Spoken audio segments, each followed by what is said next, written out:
And now let's move on to the communist policy towards the elimination of church in Lithuania, and for that we would like to invite Ms. Birutė Burauskaitė, an active activist of the Sąjūdis Liberation Movement, who was also participating in the dissemination of literature in the interwar period, who was also analyzing the repression policy of the Soviets. She is also working at the Lithuanian Center of Resistance Movement. She's also written a number of publications on the topics on the repression policy of the Soviets. The floor is given to Birutė Burauskaitė. Thank you for such beautiful words. I'm afraid I'm not worthy of all of them. My speech does not pretend to an in-depth study about the Soviet totalitarian regime methods aiming to undermine the Catholic Church role in the Lithuanian society. My aim is to show the typical methods of persecution of the Church by the Soviets. I would like to raise the interest of the listeners and their motivation to go deeper into the aspects on the relation between the Catholic Church and the Soviet government. I will speak about the Lithuanian Catholic Church, so I will just mention the word church without saying the whole name, for the sake of brevity. On the 15th of June 1940, Lithuania was occupied by the USSR, a country which was dominated by Orthodox Church, which was controlled by the communists, while the society of the USSR was made atheists. After the Soviet occupation, the church, the property of the church, the monasteries, they were demolished, they were closed, their property was taken away. The clergy elite was killed or imprisoned. These were the means of the Bolsheviks to create a new person without religion. The Lithuanian government became a puppet, working on the elimination of church in Lithuania. First of all, the property of churches, of monasteries, of religious organizations were being nationalized. After declaring an order, church was separated from the state, meaning that the activity of religious organizations was banned, publications of religious character were also banned. The priests were not allowed to teach children religion. The Vytautas Magnus University theology faculty was closed. Religious celebrations lost their status of public celebrations. The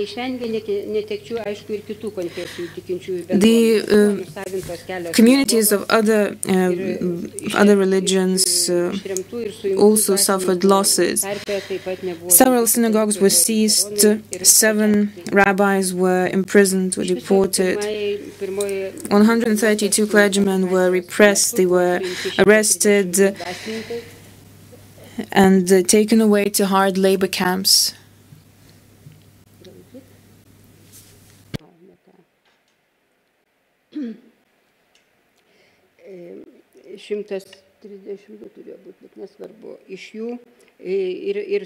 Out of 132 clergymen, 17 were murdered by the Red Army and local collaborators within the first days of the German-USSR war.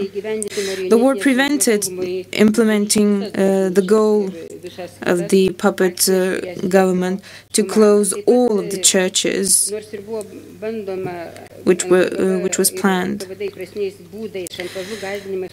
By blackmail, by threats, attempts were made to recruit a considerable number of priests, but they also failed to do that. In post-war periods after the second occupation, Soviet occupation in Lithuania, there were still 711 churches in Lithuania, and there were over 1,200 priests in Lithuania. In 1948, Lithuanian Communist Party passed a decision according to which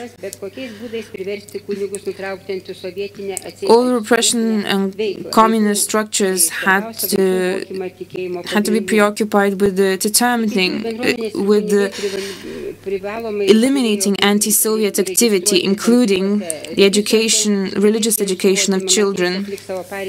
Religious communities and priests had to be registered, otherwise they could not have performed their work.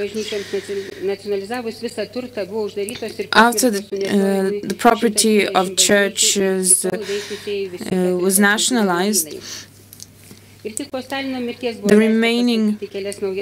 remaining churches were closed, and they had to be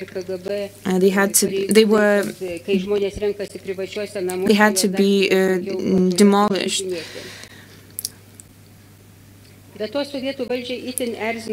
The Soviet government was also annoyed by a great number of believers who used to gather in Šiluva, Žemaičių Kalvarija, Vilnius, Veprių Kalvarija. In order to reduce their numbers, in 1959 a ban was introduced which did not allow priests to invite other priests to perform masses in these gathering places. At the same time, the places, the sanctuaries where people used to gather were also being destroyed. In 1961, Veprių Kalvarija was being destroyed. In 1962, 1963, Vilnius Kalvarija was being liquidated, and the Hill of Crosses was also being destroyed. Among them, there were several crosses who were of special artistic importance. In 1974, the Hill of Crosses was being demolished twice.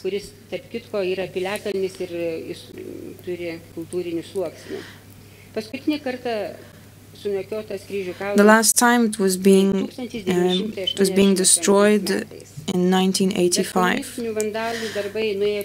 However, the work of communist vandals went all for nothing, because the crosses, the Hill of Crosses kept replenished every time. The churches, the priests had higher taxes of income than other institutions or other citizens. Sometimes the taxes were 4 times higher compared to others. Taip pat buvo varžomas, o jau 1962 metais visai uždraustas kalėdojimas.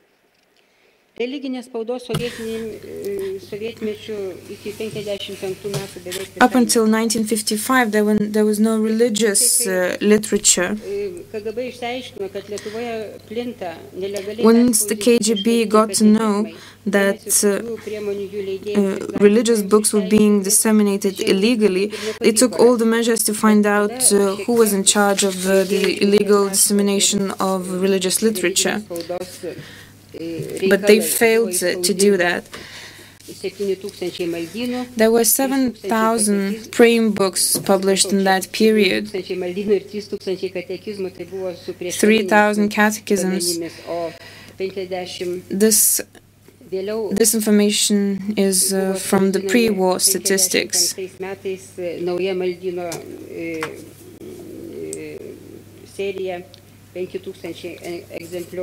And another 5,000 copies were said to be published after that period.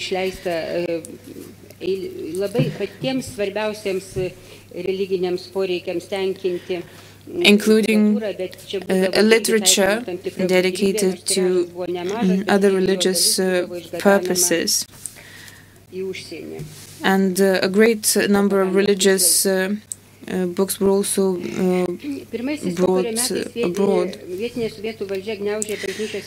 During the first post-war years, the Soviet government was very brutally dealing with the church, sometimes even more severe than Kremlin was requiring for. Up until 1947, 95 priests were imprisoned.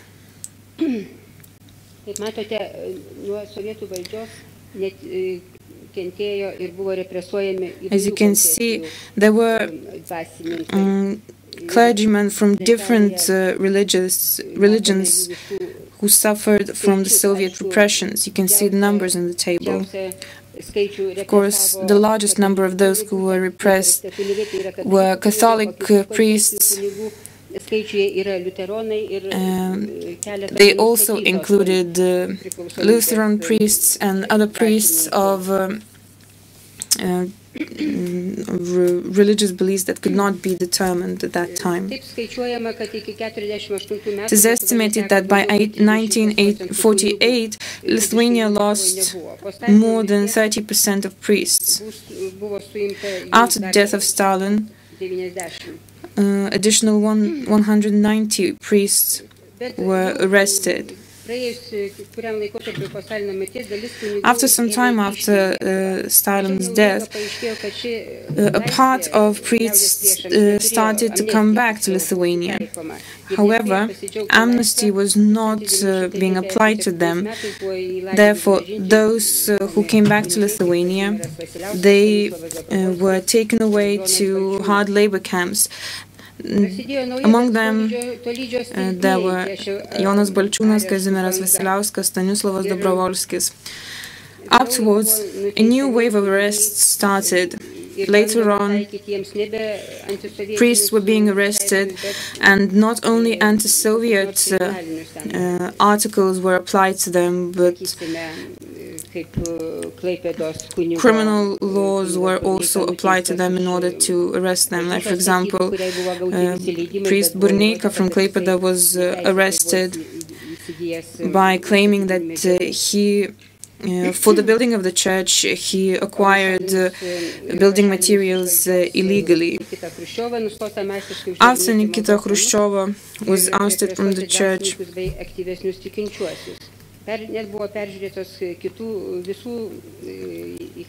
clergymen and more active believers were being repressed even more.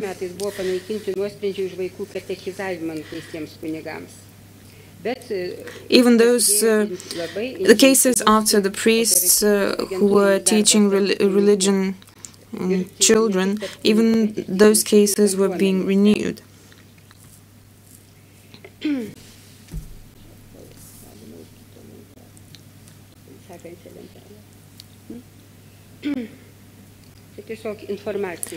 This is for your information. I'm trying to brief my speech. Later on, in 1980s, 1990s, the methods of KGB to repress church also changed, aiming to intimidate society not to support the protectors of church. People were being invited for interviews with the KGB. They were being sacked. The most active supporters of priests, of underground religious literature, were being sentenced and imprisoned up until 1987. aiming to discredit the activity of the Catholic Church. Priests were being compromised. They were being accused of collaboration with Nazis. They were being accused of support to the elimination of a Jewish nation.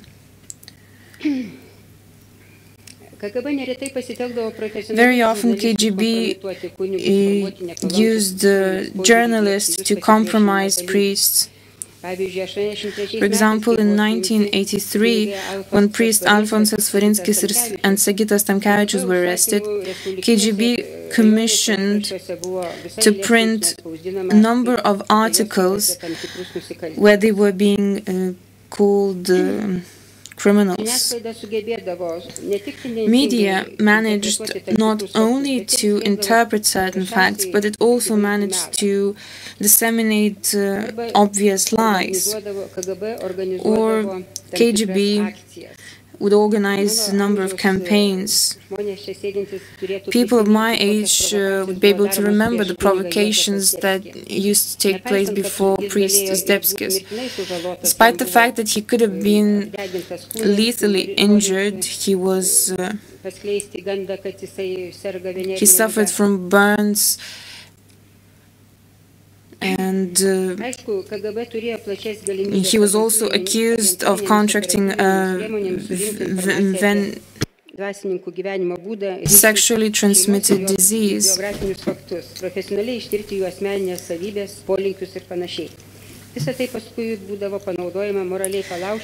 All the personal information about the priests was being analyzed, and later on it was used to force the priests to work for the KGB.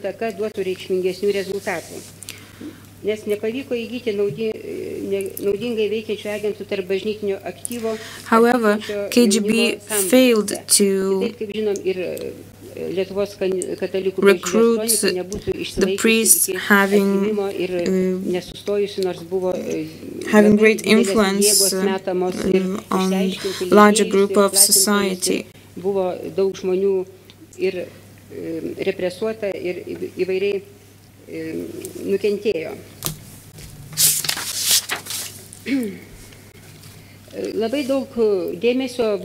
A lot of attention was given to the KGB. A lot of attention was given to priest activity, which was related to attracting youth to church. In order to have information about young people willing to join priest seminaries, a number of teachers were recruited. Unfortunately, they were very easily recruited, and they were very easily submitted to blackmail and other repression methods.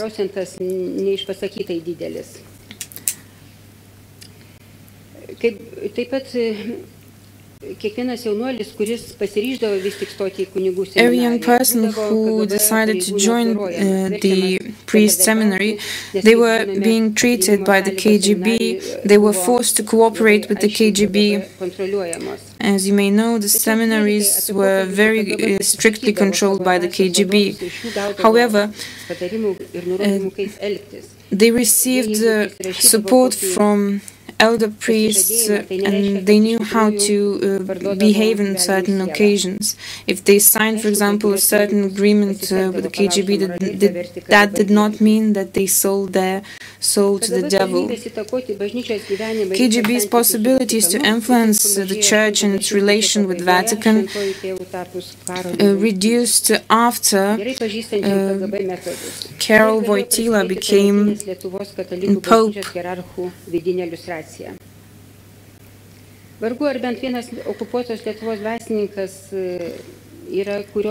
It is hardly possible that there was at least one priest who would not have been recruited, or where attempts would not have been made to recruit a priest. My experience allows telling me that priests managed to withstand honestly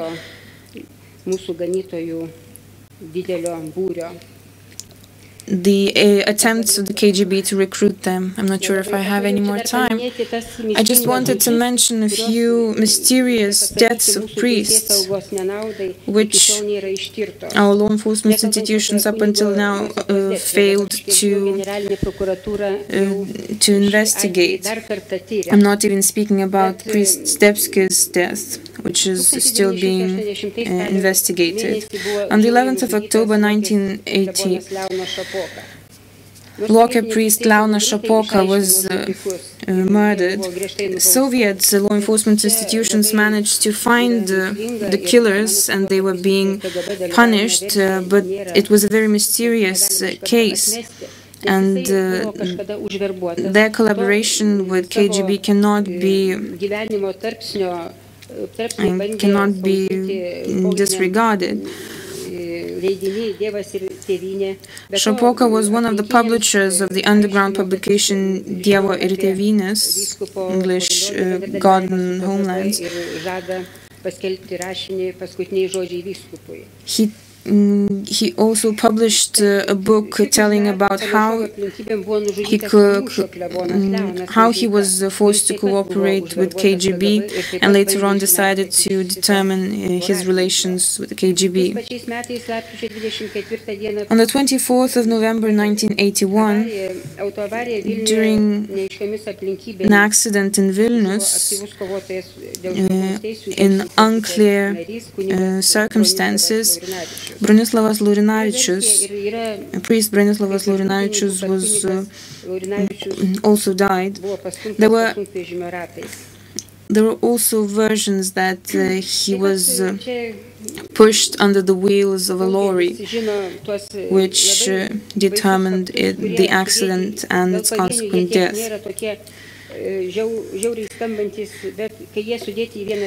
There are those cases which do not seem that severe, but once we put them into general picture, it gives a very sad view.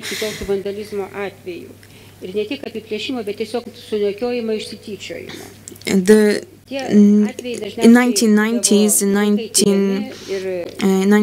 1990s, the number of church looting cases increased. I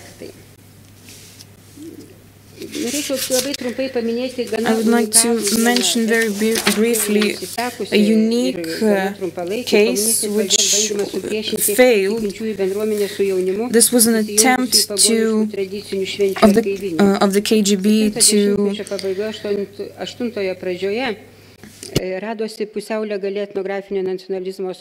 oppose a community of young believers willing to restore pagan traditions and celebration of pagan traditions with the communist government. In the beginning, the Communist Party tolerated the activities of such youth because they based their activities on Christian traditions, and they expected that it might be a certain opposition to a Catholic tradition. But later on, the government was dissatisfied with their activity because they saw that as they are traveling around the country, they are communicating with the priests such as Bronislavas Laurinavičius. Darbas prasidėjo ir tarp kraštotyrininkų. Taigi, kadangi bažnyčia taip pat buvo suinteresuota, and since the church was also interested in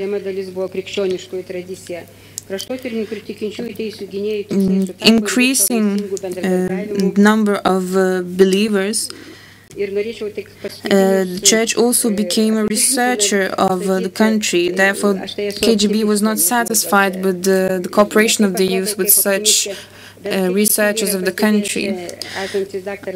I am an optimist, and Deja, kūrybinė inteligentija, žurnalistai ir mokytojai buvo suvokiami kaip talkininkai. And I would like to say that Sielų inžinieriai, kurie the spiritual leaders were considered to be as mediators who could have supported the KGB in implementing their activities. Dvasininkų bendradarbiavimo su sovietų slaptosiomis tarnybomis vaizdą. Knowing how much attention Communist Party and KGB gave to the church, the KGB and the party made attempts to destroy the church up until the country regained its independence. It failed, but we can say that the church fought that fight with the party and the KGB, and it won. And the chronicles on the activities of the church, which could not have been prevented, also witness these facts. Thank you.